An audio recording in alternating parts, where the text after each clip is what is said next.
Estamos súper agradecidas á seguinte invitada por dicir que sí, ademais é que creo que non o pensou demasiado, espero que non se arrepinta de decir que un sí tan rápido, porque traballa de luns a venres e a maiores, pero que de luns a venres estou convencida de que entra na casa de moitas de vos ás 2 do mediodía, porque leva 20 anos, axudou a poñer en marcha ese proxecto que é La Sexta Noticias, que neste 2026 cumpre 20 anos, pero que xa desde 1996, a pesar do xoven que ela é, empezou en informativos e as cousas mudaron moito. Teño moitas ganas de conversar sobre actualidade, sobre información, sobre ser muller á fronte dunha cámara. Eso tamén mudou moito a exposición e a responsabilidade que un asume decidindo os temas dos que informa e cos que abre un informativo. Hai moito que falar con ela, pero antes eu quero que ela tamén se senta aquí emocionada repasando todos eses anos e hai un vídeo maravilloso para poder comezar que nos lembre a Elena Resano de antes e de agora.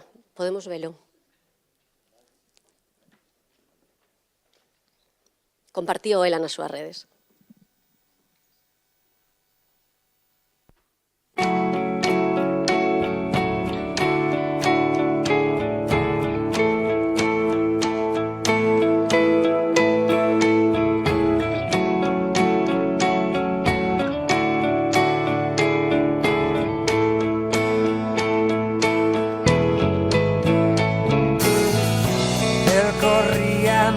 Le enseñaron a andar, se fue las luces pálidas, ella huía de espejismos y horas de mar.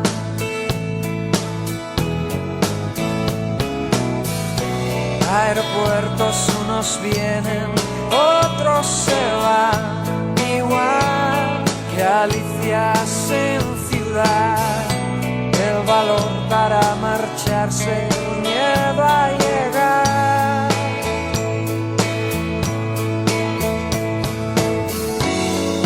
Llueve en el canal, la corriente.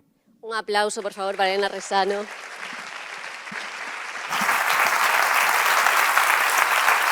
Bienvenida.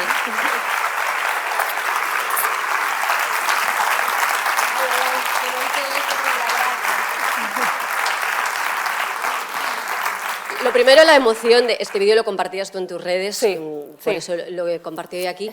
La emoción que una puede sentir cuando ve todas esas imágenes y recordar pues, el tiempo que ha pasado y todo lo que ha hecho. Sí.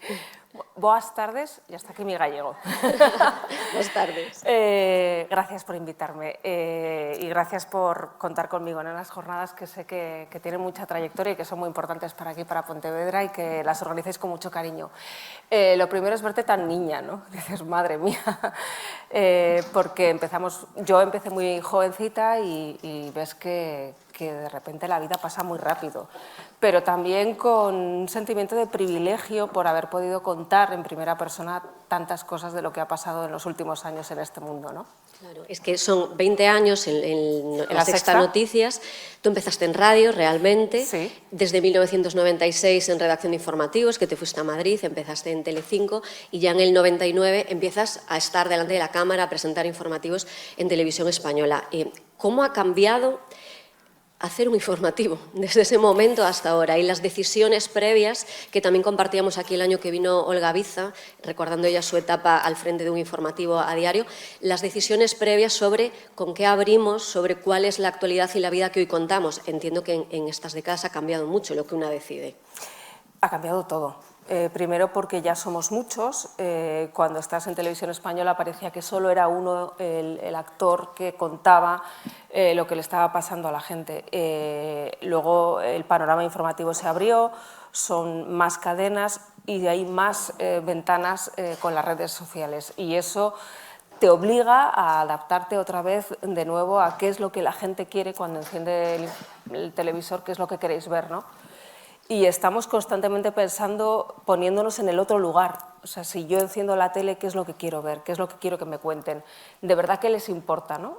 Ahora, por ejemplo, con la guerra de Irán, que es un momento clave y que es un momento complicado y que hay que explicarlo, te pones también en el papel de la gente que dices, bueno, pero la señora que está en Pontevedra, en su casa, ¿qué le importa de verdad de la guerra de Irán? Lo que le afecta a ella, cómo le va a subir la cesta de la compra, o cómo le va a cambiar la hipoteca, o cómo le va a cambiar la decisión de irse de viaje, que tenía previsto hacerse un viaje con su familia y va a irse cerca de las zonas en conflicto. Entonces, sabes que el público que te ve ahora está mucho más informado que lo que te veía hace 20 años, porque tiene acceso a redes, acceso a la información y se sienta no a informarse solo contigo, se informa de más formas, con lo cual tienes la mayor responsabilidad de explicarle mejor todo eso que ha visto, qué parte de lo que ha visto es verdad y qué parte de lo que no ha visto no es verdad, y explicarle mejor el contexto de lo que está pasando, ¿no? Claro, además, cuando tú empezabas, las redes sociales no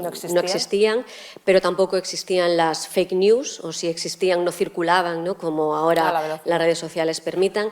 Es verdad que la inmediatez o el tiempo para contar una noticia siempre fue una tiranía para crear un informativo, pero tampoco existía la IA, la inteligencia artificial, es decir, el desafío para la propia periodista de saber que lo que va a contar o lo que va a poner en imagen para sus espectadores es una verdad, ¿no? Quiero decir, eso ha complicado mucho más también hacer un informativo. Te pesa mucho más la responsabilidad, porque ya no quieres ser el primero en contarlo, sino yo siempre digo que la revolución ahora es la de la confianza. No podemos perderla.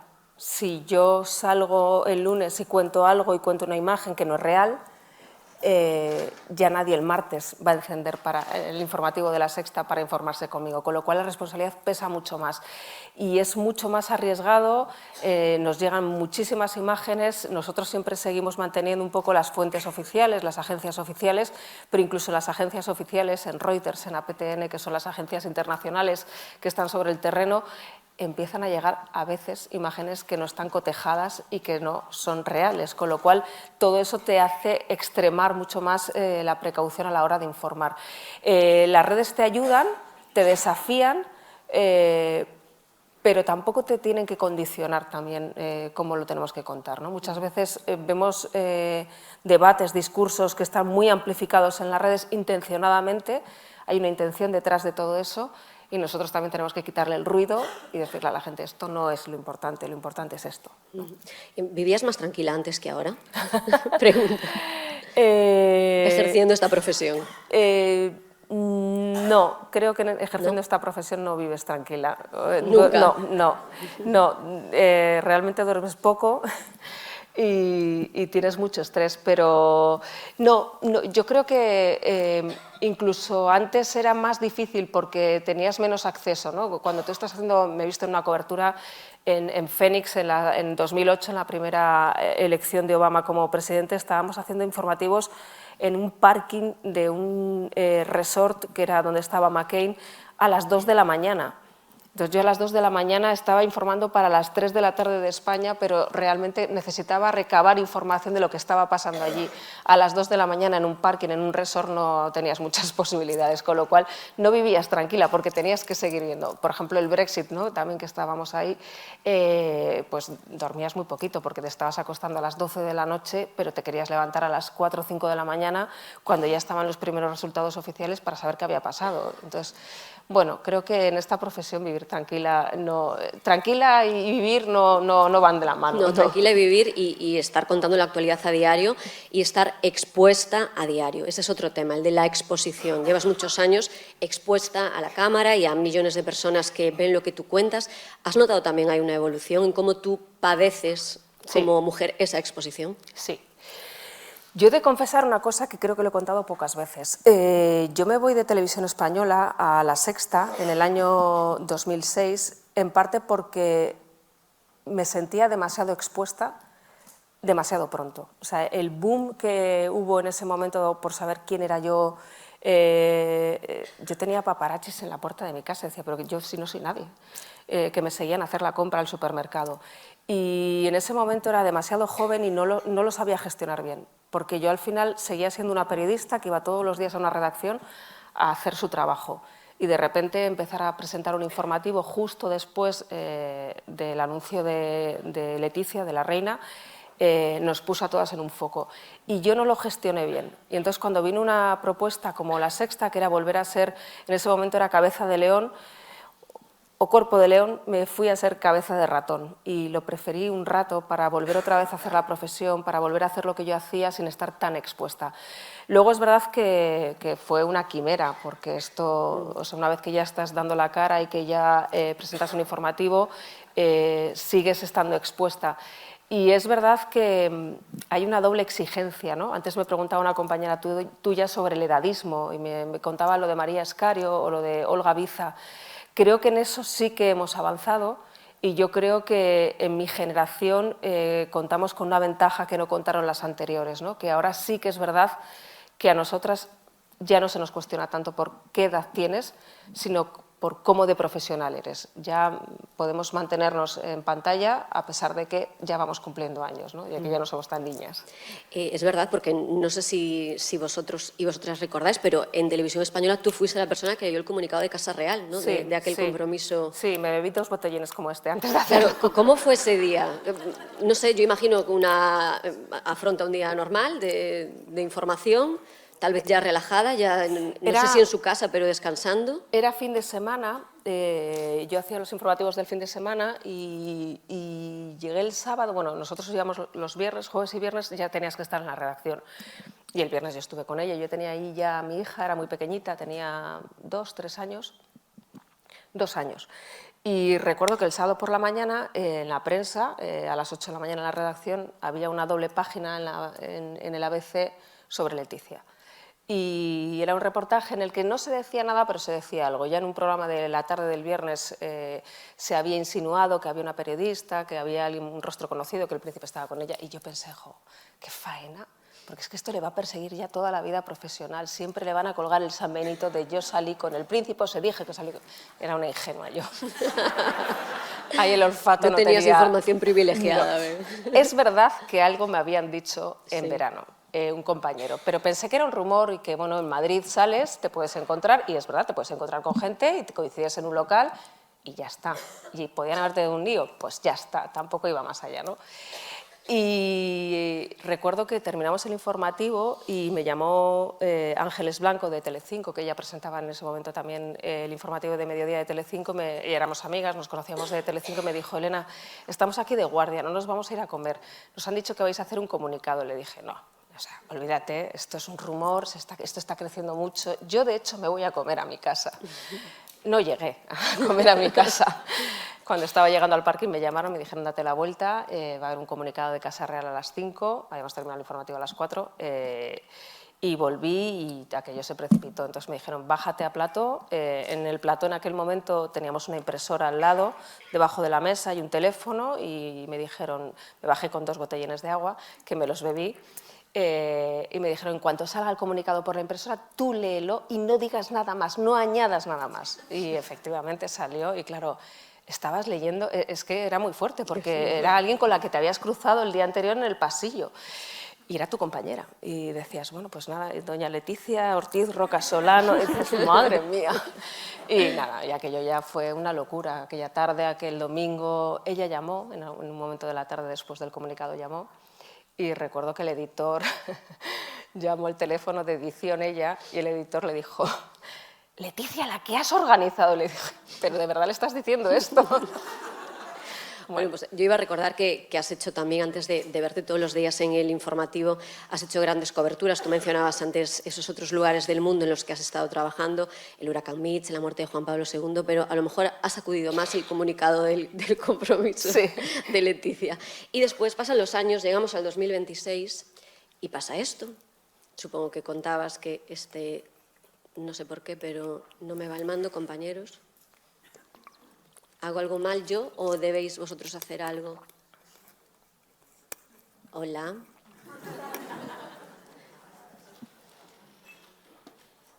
¿Este es el vídeo?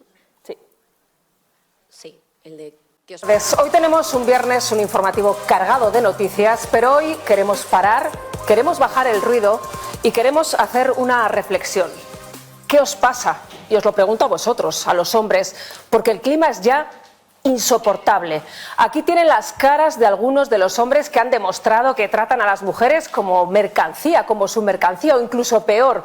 Hombres que creen que su subordinada es de su propiedad. Hombres que hacen política a costa de mujeres violadas o de mujeres acosadas para atacarse entre ellos, nunca para protegerlas. Y hombres, demasiados, que tratan a sus exparejas como si fueran suyas. Mujeres que decidieron ser libres y que han pagado con su vida. La última agresión hoy en Tenerife. Muchas mujeres piensan con razón que nada ha cambiado, que el sistema les está fallando, que ellos siguen actuando con total impunidad y con el silencio cómplice de los que están a su lado. Así que la pregunta es necesaria. ¿Qué os pasa?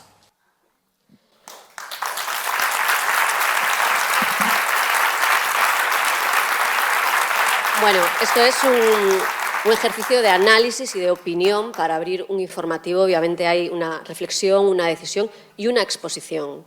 Primero quiero saber la reflexión, la decisión que hay antes de abrir así un informativo y después las consecuencias de esa exposición para ti, que seguro las has tenido porque este vídeo ha sido muy viral a través de las redes. Esto fue un viernes. Y esa semana habíamos contado cómo el príncipe o el expríncipe Andrés había estado involucrado en los papeles de Epstein y se había aprovechado de su posición para estar con niñas, abusar de ellas. Esa semana habíamos contado cómo el DAO había utilizado su posición de jerarquía para acosar, humillar y abusar de una subordinada. Esa semana habíamos contado todo lo de los papeles de Epstein. Esa semana habíamos contado que 4 mujeres habían muerto, la última ese mismo día. Así que la reunión que hacemos de escaleta, que la hacemos a las 8:30 de la mañana, que somos mayoritariamente mujeres, pero hay hombres, es verdad que dijimos, joder, es que vaya semana. O sea, vaya semana. Yo estoy en casa y estoy pensando que esto no funciona. O sea, si los poderosos pueden hacer esto, si los hombres se ven impunes para poder tratar a una mujer así o abusar de ella, habrá mujeres en su casa que se estarán planteando si yo ahora que estoy sufriendo acoso, abuso, voy a denunciar para qué, ¿no? Y creíamos que era necesario plantear una reflexión y abrir esa reflexión. Tuvimos dudas de cómo hacerlo. Hubo dudas dentro de la redacción, incluso hubo alguien que dijo, bueno, no lo planteemos así. Después de pensarlo mucho dijimos, sí, vamos adelante, y además yo propuse hacerlo así, o sea, siempre empezamos con una sintonía, dije, no hay que bajar la sintonía, hay que simplemente, incluso ni siquiera de pie, me voy a coger el taburete y me voy a sentar, que es los momentos en los que utilizamos el taburete un poco más de hablarle de tú a tú, ¿no? Ese fue el proceso en el que lo que pedíamos y lo que queríamos era preguntarles qué está pasando. Simplemente preguntar una pregunta, ¿no? Vamos a abrir una reflexión y vamos a pensar entre todos que esto no está yendo bien, que esto no está funcionando. La exposición sabía que esto podía pasar y la reacción me ha sorprendido para mal. Porque yo llevo muchos años haciendo televisión, muchos años ejerciendo la profesión. Yo soy de Pamplona y me tocó cubrir muchos años información de ETA, muchísimos años. Y recuerdo que iba a un sitio, había habido un atentado y de repente estabas haciendo el directo y llegaba un tipo con un casco, se bajaba, te sacaba una foto y se iba. Y tú sabías perfectamente que eso eran informadores de la banda, ¿no? o del mundo Abertzale, ¿no? Que te estaban sacando fotos, porque señalaban en ese momento a periodistas. En aquel momento tenías un riesgo. No he vuelto a sentir esa exposición y ese miedo hasta que pasó esto, porque la ola de odio que he recibido en redes ha sido brutal. Brutal. Además, señalando a mi padre que no vive, diciendo que qué le pasará a tu padre para que tú digas esto, señalando a tu marido, señalando a tu entorno, ¿no? Y mi entorno, afortunadamente, me aplaudió y lo entendió. Y además decían, oye, qué bien, o sea, es que esto es necesario, porque esto es verdad, porque los hombres que estáis aquí, los chats que tenéis entre vosotros solos se os llenan de mensajes de mujeres y de comentarios, y es muy poco valiente en esos chats, ¿no? Alguien que diga, oye, esto ¿por qué lo dices?, ¿no? Y esto sigue pasando, y es que esto existe. Y hay una serie de machismos que se van extendiendo, y luego, no recuerdo, perdón, el nombre de la ponente que ha habido antes. Andrea Proenza. Andrea sacaba la estadística de la FAD, que es de hace unos días, además. Estamos viendo que la gente joven va hacia atrás. O sea, que los chicos jóvenes se sienten agredidos, que los chicos jóvenes ven normal que tengan que controlar a su pareja o a su chica, y que los celos es una muestra de amor. Incluso en esa encuesta había chicas jóvenes, un porcentaje alto, que decían que el feminismo iba contra ellas. Entonces, algo estamos haciendo mal, o algo estamos contando mal, o algo se está yendo hacia atrás para que esto pase. Y lo volvería a hacer. Iba a preguntarte eso, ¿esa ola de odio supone ahora algo para tus reflexiones sobre cómo abrir un informativo? No, lo volvería a hacer.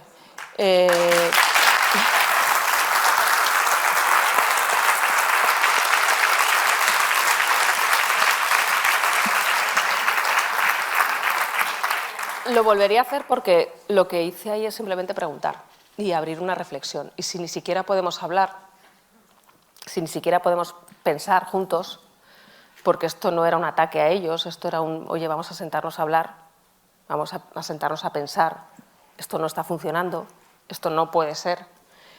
Si no podemos hacer ya eso, no sé. Ese vídeo, como sabes y como has padecido, ha sido muy compartido, ha sido muy viral a través de redes. No sé si lo ha sido tanto, creo que sí, me fijé también en las visualizaciones de la respuesta o la continuación del diálogo de tu compañero Roberto Velázquez en la siguiente edición de Noticias. También lo tenemos aquí por si ese no lo habéis visto. Tengo que darle una segunda vez, ¿no? Tal vez. Cuando muchas mujeres preguntan qué os pasa, qué nos pasa a los hombres, no están señalando a individuos, están señalando un problema estructural. Hay muchos hombres que escuchamos esa apelación y nos podemos sentir agredidos. Podemos pensar, ¿por qué nos señalan a todos? Yo no he agredido a ninguna mujer. Pero la solución no pasa por decir que no somos todos, que es obvio. Pasa también por reconocer esta realidad. Podemos escudarnos ahí o podemos intentar dar un paso más allá. Podemos revisar nuestros propios comportamientos machistas, pensar qué hacemos en nuestro día a día para evitarlos y, quizá lo más importante, no callarnos. Pensemos, hombres, simplemente en lo que recibimos a veces en los grupos de WhatsApp, en los que no hay mujeres, claro. Como cuesta escribir ahí denunciando el machismo. La violencia machista mata, y combatirla es una obligación de todas y de todos, también de nosotros, de los hombres. Es evidente que no todos los hombres agredimos a las mujeres, pero es igual de evidente que somos los hombres quienes agredimos a las mujeres. ¿Quieren pruebas? Esta misma semana, 3 mujeres y 2 menores asesinados por hombres. Bueno, me parece valiosísimo.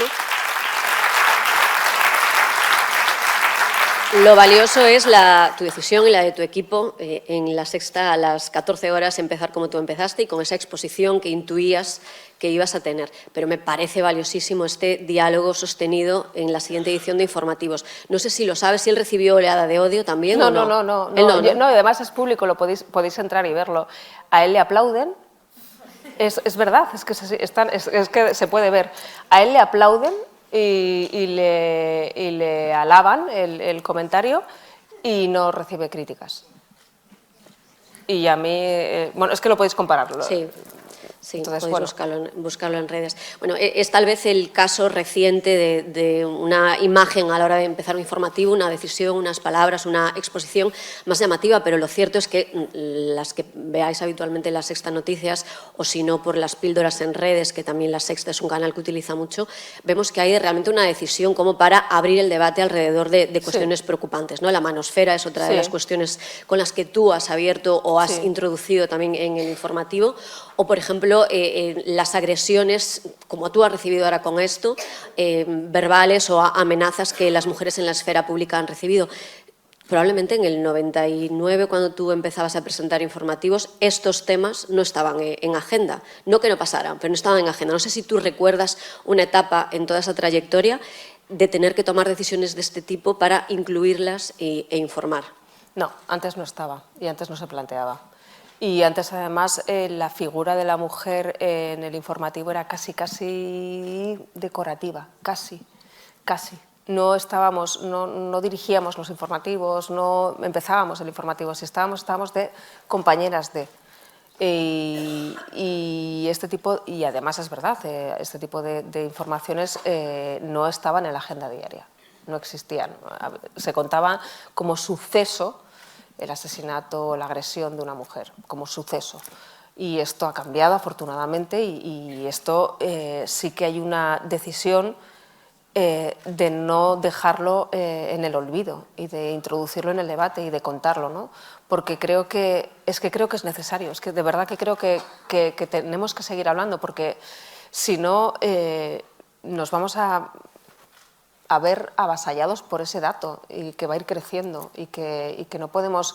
Hay muchos espacios de comunicación que se están llenando de odio, de una forma intencionada, con un interés evidente. Entonces, no podemos dejarles ese espacio.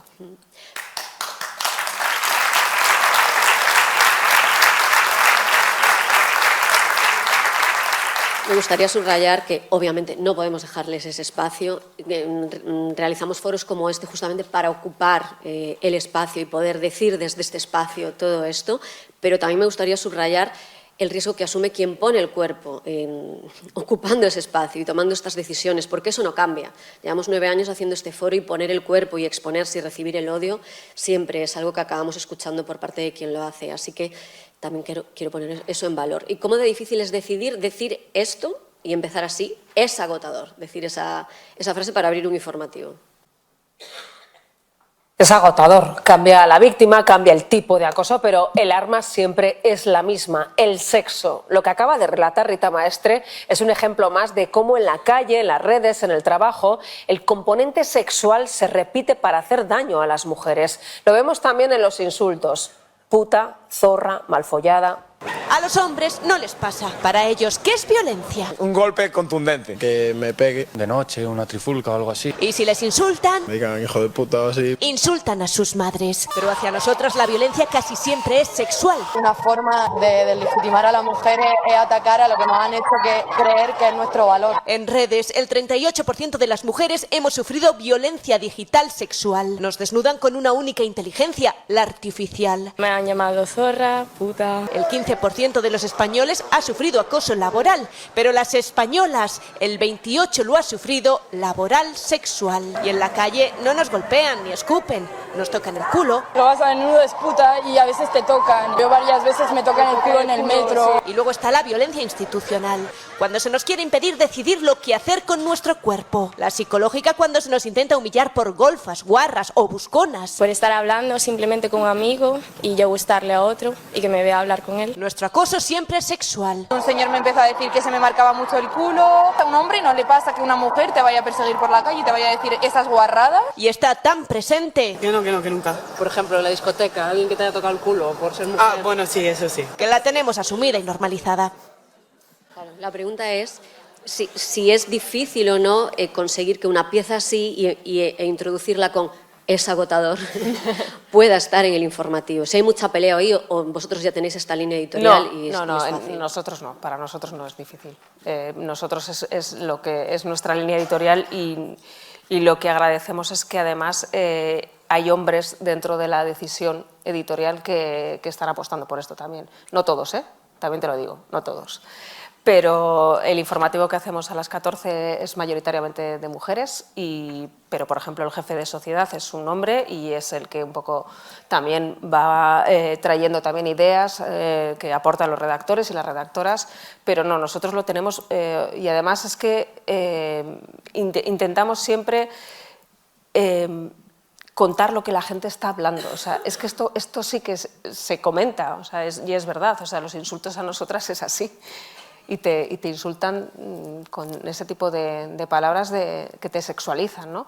Y en esto sí que no ha cambiado nada, porque en esto sí que es verdad que Cuando yo empezaba se hablaba de mí de si era mona, si no era mona, si tenía pareja, no tenía pareja. Cuando fui madre, cómo conciliaba. Todas las entrevistas me preguntaban por qué yo, cómo hacía cuando viajaba, mis hijos. Estas preguntas nunca se las hacían a los compañeros, ¿no? Siempre te las hacen a ti, ¿no? Y tú cómo has vivido ser madre y trabajar. Pues como hemos hecho todas, o sea, es una pregunta que te está todo el rato enmarcando en un espacio en el que parece que te estás saliendo del marco que quieren verte, ¿no? Y estas informaciones, este posicionamiento que lo hay, ¿no? Empezando con es agotador o es insoportable, que son palabras que tú escoges, entiendo que están escogidas con conciencia y asumiendo un posicionamiento y una exposición también, ¿pasan factura a la hora de audiencia o no? No. Porque no. me gusta saber si esto al final, como tú dices, habla de lo que se está hablando ahí fuera y conecta con quien os sigue. No pasa una factura, ¿no?, a la audiencia de un informativo. No. Y tampoco te diré que lo hagamos por buscando audiencia, ¿eh? Hay temas elegidos que sabemos conscientemente de que no van a dar, o sea, nos van a bajar un par de puntos, pero esto no nos baja audiencia, no. Creo que además que el público que se acerca a La Sexta sabe que esto es parte de la información de La Sexta. Y el elegir esas palabras es también porque muchas veces en los informativos parece que hablamos desde púlpitos, ¿no? Y que hablamos así como muy engolados, ¿no? Y siempre intentamos que la conversación, o que por lo menos yo cuando hablo en el informativo sea exactamente igual a como me estáis viendo aquí, ¿no? Que os esté hablando de la misma forma, con el mismo lenguaje, como si os dijese hoy, ¿no? Es agotador esto que estamos viendo y es agotador otra vez estar hablando de esto, ¿no? ¿Tú tienes la impresión, o todavía no, de ser referente para la profesión? No. Sabes que tampoco María Escario, tampoco Olga Biza, tampoco, No. es verdad que ellas han venido aquí desde ya una retirada de la profesión, tú estás 100% activa y lo que te queda, pero ¿no tienes esa impresión de que eres referente? No. ¿No quieres tenerla? No. Por lo que veo. No, prefiero no tenerla, no. ¿Por qué? ¿Pesa sentir algo así? No, porque quiero seguir aprendiendo y porque quiero seguir aprendiendo de otros. Si yo les inspiro a alguien, ojalá, pero no estoy aquí en esto para ser referente. No. Escribes opinión en Infelibre, en 20 minutos. ¿Cómo es ese ejercicio de diferente con respecto a lo que haces en La Sexta? Son temas libres que me dejan absoluta libertad para escribir sobre lo que yo quiera e intento un poco hacer temas que a mí me preocupan y que quizás no tengamos el espacio ni los minutos para hacerlo en el informativo, que es muy comprimido todo, y elijo temas que van un poco pegados y que van un poco en mi día a día también, ¿no? El otro día me robaron el teléfono hace una semana saliendo del teatro en Madrid y el miércoles lo conté en el artículo de 20 minutos, ¿no? La faena y cómo lo condicionados, no porque contar mi anécdota, sino todo lo que conlleva que te roben el teléfono hoy en día, porque te dejan vendido. O sea, he estado desconectada, sigo sin Instagram y sin nada, que no pasa nada, pero que ha sido la faena de no tener, de verte completamente desnuda en la Plaza Santa Ana. Me he quedado sin móvil, me he quedado sin vida, y entonces, bueno, sobre eso escribí este miércoles. Intento un poco eso, pegarlo un poco a lo que es mi día a día, a mi preocupación, a donde yo creo que un poco quiere la gente verme, escucharme, verme o leerme en otra faceta, ¿no? Y ahí entiendo que la oleada o el feedback de odio es menor, ¿no? Cuando su exposición es a través de la televisión, las columnas de opinión, porque esto aquí es algo que muchas veces las mujeres reflexionan, ¿no? Hasta qué punto damos un paso adelante o atrás para ejercer el género de la opinión, siempre esa tiranía de la excelencia a la hora de opinar. Bueno, aquí en estos 9 años muchas mujeres han contado también cómo se han retirado del género de la opinión por el feedback de odio que reciben o de críticas. Entiendo que, claro, cuando su exposición ya es a través de la televisión, sí, tal vez las columnas pasan menos factura. Pasan menos factura, sí. Es verdad que según el medio, hay medios que, por ejemplo, en Infolibre la ola de odio es brutal, en 20 minutos es cariñoso. Entonces, no sabes por qué, porque eres la misma persona escribiendo lo mismo. Pero, ¿sabes qué pasa? Que son tantos años que intentas no aislarte del odio, pero sí saber ponerlo en el lugar que tiene que estar y que no te condicione, y que sabes que hay un ruido amplificado en las redes sociales y además cobarde, porque siempre sale desde el anonimato. Y es un odio que yo, si salgo a la calle, seguramente lo que me han escrito en el post mío, nadie me lo va a decir a la cara, o muy pocos me lo van a decir a la cara. Es verdad que después del ¿qué os pasa? Sí. Es verdad que yo esa semana sí que cambié cosas que yo suelo hacer. O sea, suelo irme a sitios sola, hacer deporte y tal, y sí que me veía un poco, decía, bueno, a ver, en el gimnasio igual hoy no voy a ir sola, no vaya a ser que alguien me se acerque y me diga algo, ¿no? Pero es tremendo que pase esto, y además con el trabajo que tú ya tienes hecho, como dices, que son tantos años que lo sabes gestionar, y esto ha pasado ahora.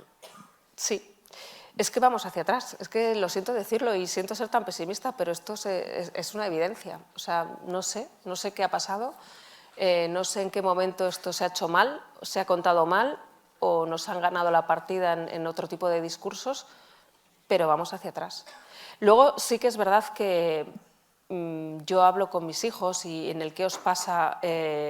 Lo hablé mucho con ellos, porque además incluso les tocó a ellos, les señalaron también, empezaron un poco a cuestionarles y a increparles también a ellos, además de mi padre y de mi marido, y eso sí que ya te duele, ¿no? Porque dices, oye, no quiero, ellos ya no están viviendo en casa, están con su vida fuera, y les pregunté, ¿lo habéis vivido mal o tal? No, mamá, o sea, entendemos, y hablé en una reflexión, oye, esto mamá lo has preguntado así, igual si hubieses preguntado qué les pasa, o el os, dije, no voy a mover ninguna letra, la pregunta es así.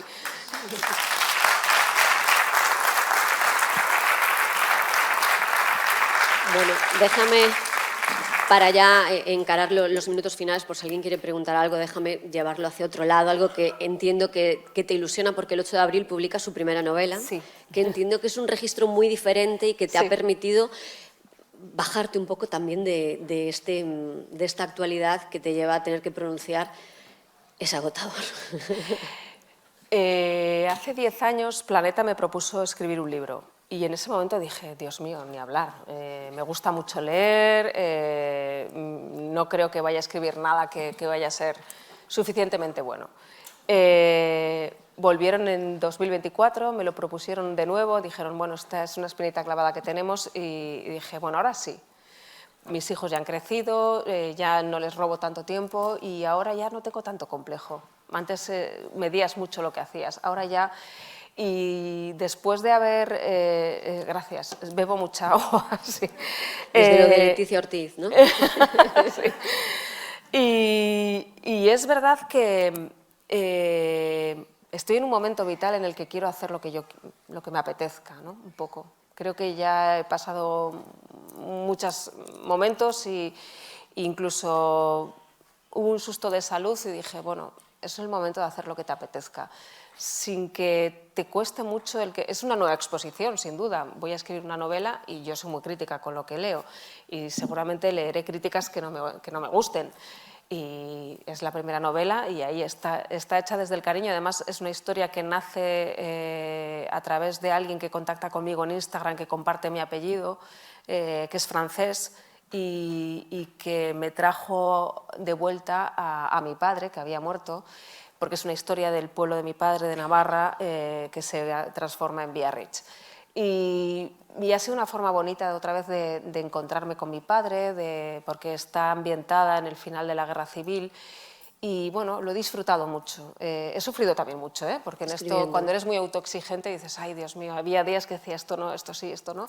Bueno, ya está, sale y es una aventura y que espero que la leáis con mucho cariño y que os guste y que la disfrutéis porque, bueno, es una historia un poco también de lo que es este país, de lo que fue este país y de cómo también se transformó, ¿no? Las rutas del silencio, Las rutas el 8 del de silencio. abril, la primera novela de Elena Resano. Y quería terminar con un vídeo para preguntar si esto lo echa una de menos o al final la mesa y la silla alta o baja del informativo es más cómoda. Esta ya me lo salto. Ya les hemos hablado en varios... ¿Esto lo echas de menos?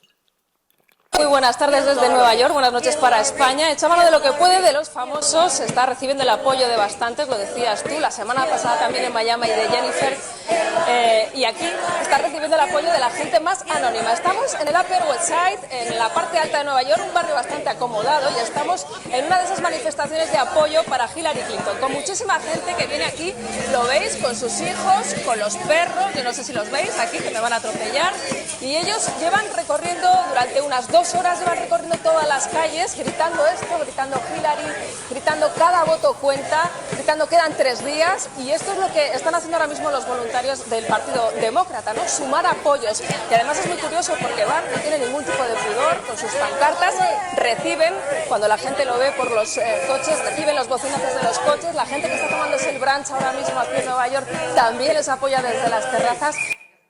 Hillary no ganó. No ganó, no. No, yo creo que les doy mala suerte, ¿eh? Porque en 2008 estaba con McCain, ganó Obama, que estaba en Chicago, yo estaba en Phoenix, y aquí estaba en Nueva York, yo estaba en el headquarter de Hillary y ganó Trump. O sea que no. Lo echas de menos, dices que sí. Todos los días. Sí. Sí. Y esto es lo mejor de la profesión, el estar donde está pasando la noticia y contándolo en directo. Ahí estábamos con un palo selfie. Iba a preguntarte, ibas tú grabando, ¿no? Íbamos con un palo selfie, con un iPhone haciendo los directos en 2016, la primera vez que se estaba haciendo una cobertura solamente con teléfonos, con el palo selfie y conectando a través del teléfono, con un sistema que teníamos instalado en el teléfono y conectando con Madrid. Lo echo de menos. Ahora la política es no salir tanto, estar más en plató, y yo sigo siendo una peleona que le sigo diciendo hay que salir, hay que salir. Dice, no, ahora está todo el mundo fuera y nosotros nos quedamos dentro, porque es verdad que ahora si veis todo el mundo ha salido otra vez fuera a sacar los informativos fuera y nosotros nos hemos quedado dentro. Lo echo de menos todos los días, pero lo volveré a conseguir. Sí. Sí, quieres volver a conseguirlo y además ya lo has vivido. Realmente tú siempre has soñado con ser algo que acaba en ista, pero no periodista, pianista. Sí. ¿No? Sí, ¿Y eso sí. qué? ¿Vamos a dedicarle un tiempo Yo más de verdad o no? Sí, yo no dejo de tocar. Ayer estaba en el Teatro Real haciendo la gala de las Top 100 y me pusieron un camerino que había un piano y estaba todo el mundo, vamos a ensayar, y yo, espérate un rato, que necesito relajarme. Y estuve tocando ahí un rato el piano y para mí el piano es mi forma de un poco de bajarme el ruido, de volverme otra vez... Es que no puedo estar sin tocar el piano. De hecho, nos vamos de vacaciones y no hay piano, claro. Y toda mi ansiedad es volver a Madrid para volver a tocar el piano. ¿Y cuando vas de vacaciones ves informativos o no? Sí. ¿Sí? Sí. Y ahí no desconectas. No. Le dais un aplauso, por favor, a Elena Rosales. Gracias. Gracias por aceptar la invitación. A ti. Gracias por sumarte.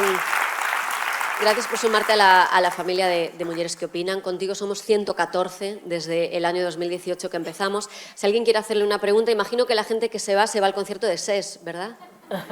Gracias por esperar. Es que tenemos una contraprogramación muy potente hoy en Pontevedra. Bueno. ¿Alguien quiere preguntar algo a Elena? ¿Sí? Hola, muchas gracias por estar aquí hoy. Es como un poco más una reflexión. Si consideras que una posible solución para el desarrollo de una buena información periodística en los medios así más tradicionales, mainstreams, no solo en informativos, me refiero en general, sería dejar de dar voz a personas que no son expertas en el tema que se está hablando o que se aborda, o incluso a individuos que promueven o ensalzan ideas totalmente antidemocráticas o incluso fascistas y misóginas. ¿Qué opinas de esto? Es un debate que hemos tenido. No dar voz, pero daba igual, era ingenuo. No podemos ponernos orejeras a algo que está en la conversación. Durante un tiempo lo hicimos, pero nos dimos cuenta de que no servía de nada. Éramos como una aldea gala en medio de... No podíamos hacer eso. Sí que no dar voz a gente que no es experta, te lo compro. Y creo que además pecamos demasiado de estar dando todo el rato altavoz a alguien que no es experto, ¿no? O que incluso parece que es experto en todo, ¿no? En guerra de Irán, en petróleo, en machismo, ¿no? Opinadores oficiales, sí, seguramente. A ti. Bueno, muchísimas gracias. Creo que he asistido a parte de las mujeres que opinan casi desde el principio. Me parece un formato y un aprendizaje y una visibilización maravillosa. Ayer salió ¿por qué no llevamos esto a los centros de enseñanza? Porque lo que tú acabas de decir, bueno, ¿qué hemos hecho? La juventud no tiene la mochila tan cargada de mal para hacerlo mal. Yo creo que debemos replanteárnoslo. Y este formato a mí me vale para clase. Y como ciudadana, claro que estoy preocupada, pero creo que la solución está también en nosotros y no decir... O sea, aplaudo todo lo que dijisteis, todas vosotras, pero ¿por qué no llevamos este formato a clase? ¿Qué es lo que nos está impidiendo que en las clases, decía ayer una compañera, que no hacemos o que nos impiden o qué está pasando? Yo me uno al formato y a hacer todo lo posible, porque agrupadas esto que aportáis nos da soluciones que también ellos y ellas están esperando, porque yo sí que lo he aprovechado y se genera formas de pensar y sentir en las clases que luego redundan fuera y en las casas y en los grupos todos que estemos. No sé qué os parece. Gracias. Muy bien, ¿no? Sí, completamente necesario, sí, y habría que hacerlo. Hay que llevar la conversación a las aulas y hay que empezar a hablar con ellos. Y seguramente habrá muchos profesores que de forma voluntaria y autónoma lo estén haciendo. Profesores valientes, porque yo creo que hay ambientes ahora mismo en secundaria y en bachillerato que creo que son insoportables para profesores. No sé si hay alguno aquí, pero... Eres profesora, pero sí, creo que algunos lo harán seguramente, no me cabe ninguna duda, pero que serán muy valientes por hacerlo también, porque no será fácil. Pero creo que si creas el ambiente... Yo es que soy una convencida de la conversación, soy una convencida del escuchar y del hablar, porque si no, pero para todo, y para todo digo para todo, porque si no, no vamos a avanzar, no vamos a avanzar en nada como sociedad. Entonces, podemos hacer muchos foros y podemos gritar mucho y podemos tal, pero también hay que escucharles y decirles, oye, explícame por qué piensas así. Podedes levantar, por favor, a man as persoas que sexades docentes. Que personas que sois profesores estáis aquí? Para tamén conocer un pouco el perfil. Wow, hai bastante perfil docente. Sí, sí. Gracias por Y venir, arriba gracias también. por creer en este foro como un espacio de utilidad. Y permitidme, si hay más preguntas podemos hacer un par de ellas más, pero permitidme que diga, porque acabo de decir que la gente se va al concierto de SES, habría quien sí, pero he olvidado algo muy importante. Muy cerca de aquí, a las 8, había una concentración convocada, hay una concentración convocada por el colectivo Avante por una agresión homófoba que rechazamos completamente en la ciudad, una paliza que le dieron a un chico que lo denunció públicamente y 3 personas detenidas. Hay esa concentración por esa agresión homófoba aquí. ¿Alguien más? Diana.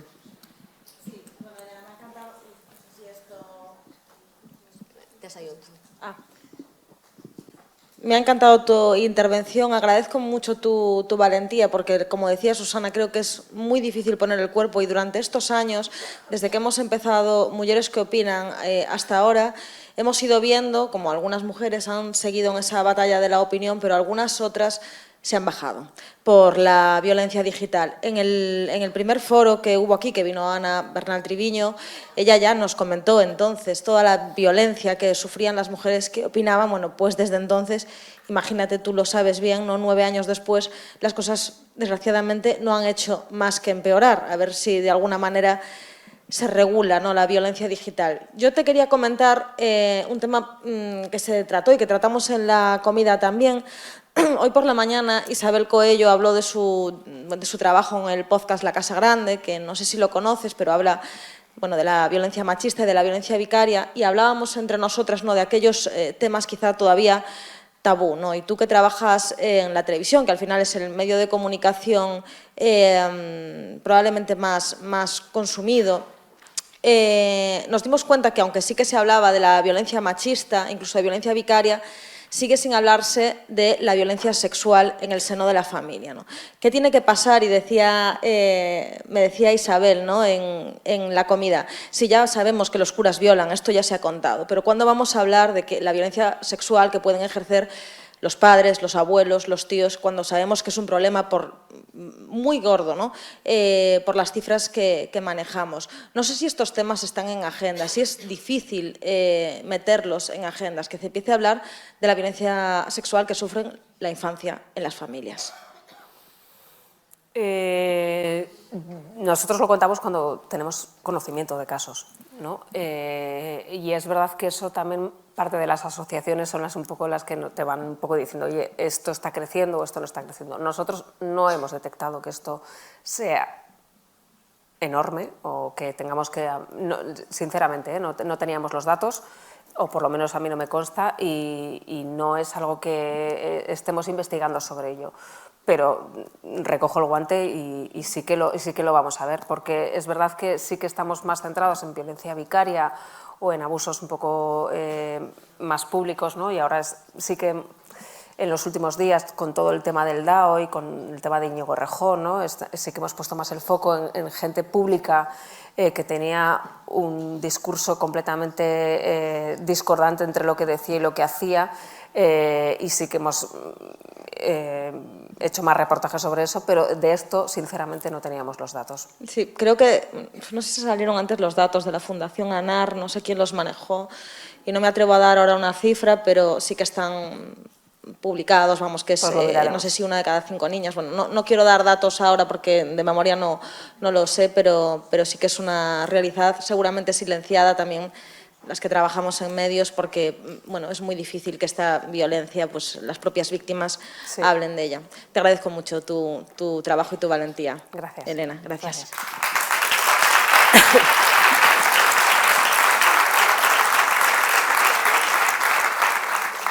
Unha última, e chega o momento este que celebramos e nos apena a partes iguales, que es echar el cierre.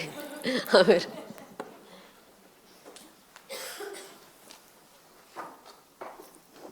Hola, buenas noches. No sé si la última, porque, bueno, no sé, pero mi duda es, recuerdo cuando empezasteis en La Sexta, cuando empezó La Sexta y los informativos eran 3 mujeres las caras de La Sexta, y eso era noticia, que una cadena muy minoritaria, o bueno, pequeña, apostara por hacer informativos solo con mujeres, o por lo menos las caras visibles.